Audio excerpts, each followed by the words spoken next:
All right, welcome to Devlog update number 2. So since last time, I've made a little bit of a few changes. So you can see that there's actually stuff in the little village now. So I have some buildings made that I want to show. So the first one here is the armorer or the blacksmith. You can kind of walk underside or inside of the little overhang, the shade, animated fire, smoke. There are rocks now, so I can kind of put those, start decorating the area. Trees, so full-size trees. I have some trees down here as well to show off, but like two variants of the big tree. Currently only one of the small tree, but I'm going to be making a couple of these bushes, same as last time.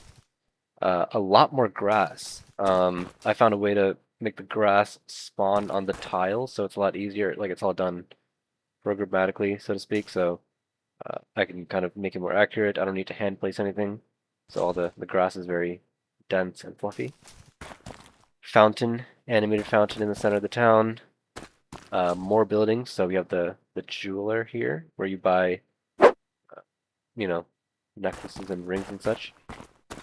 Church, which is going to be part of the quest. There's going to be a little graveyard section here. Next to the church, it's just going to be relevant.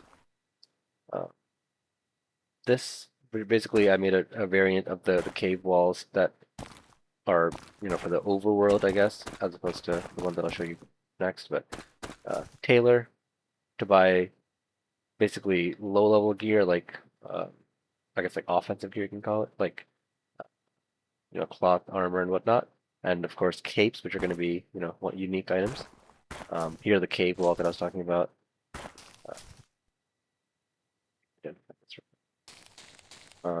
I brought this up in the previous devlog, but cooking. I updated the barrel graphics, fishing spot, speed on over. So we have the bridge. I want to show the trees again, just because a lot of time on those.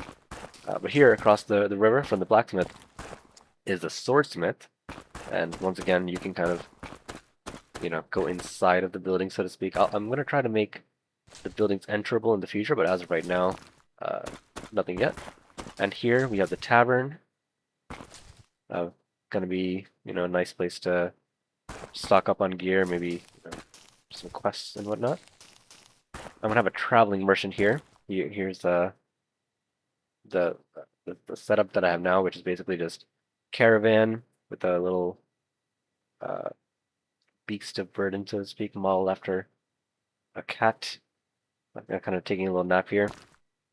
But yeah, that's update in terms of the city. I also want to show you guys, I guess, some new enemy variants. So before, I said that I would be doing like a 3-hit combo, which I have done. So if you can see, combat is a little bit snappier, a little bit faster. I also have a couple new weapons. So this is going to be a fire weapon, similar. And then a big greatsword. You can see little particle effects. So as you can see, elemental damage. They're mislabeled, by the way. So a scimitar, but it's not. I have a scimitar made as well, but I haven't shown it here. But little fire effects, physical, fire damage, frost damage. Those are all factors. The actual stats here do not reflect the weapons, by the way. These are all just tests. But I want to show some of the enemies. So the cave looks a little bit different, but I did the graphics, or changed the colors at least. But here, you can see I have the slimes still. Let me just one shot these guys. So slime, I added some goblin enemies. I added some functionality where I can kind of change how quickly they hit in the code, which makes it a lot easier for me to kind of manage. I added these snails. These snails are really cool because they basically just... This game is kind of, bullet hellish, where you need to do a lot of movement and dodging. But the snails are just going to be adding this, like, area of damage on the ground, so it's going to make it a little bit more interesting. For the big guy here, Stone Golem, let me show everyone else here. Okay.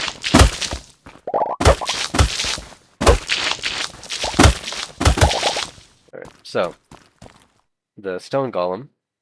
This took me a long time to make. I hand animated all this, but yeah, he just has like a nice little, attack here. Again, none of the numbers are buffed, so he's gonna be basically a mini boss, but very simple mini boss. But again, it's a very simple attack, and then when you get close, he does a little stomp. So this is the showcase. I don't know if you guys saw that. The particle effect on death, that's for all the enemies. So purple for the slimes. That can also be handled by the code. See, the bats kind of do that. The snails turn into their sludge. I might add a color for the shell as well. That could be something to add in the future. But these people call it the goblins. I think the goblins are supposed to be red for like blood. Actually, I don't have goblins here. Anyways, yeah. So this is the Devlog 2. It's a decent amount of progress, but it was mostly just like art. So like all the buildings, trees, things like that. A couple new enemies found. So the next step, I guess, in the next devlog, which could be a couple months because I do this part time. That's probably just going to be new enemies, a new layout for the cave or basically the first dungeon, and maybe an implementation for a simple quest system. Maybe a few enemies. I'm going to be adding this guy, the traveling merchant, which I'm actually working on the art for right now. But yeah, this is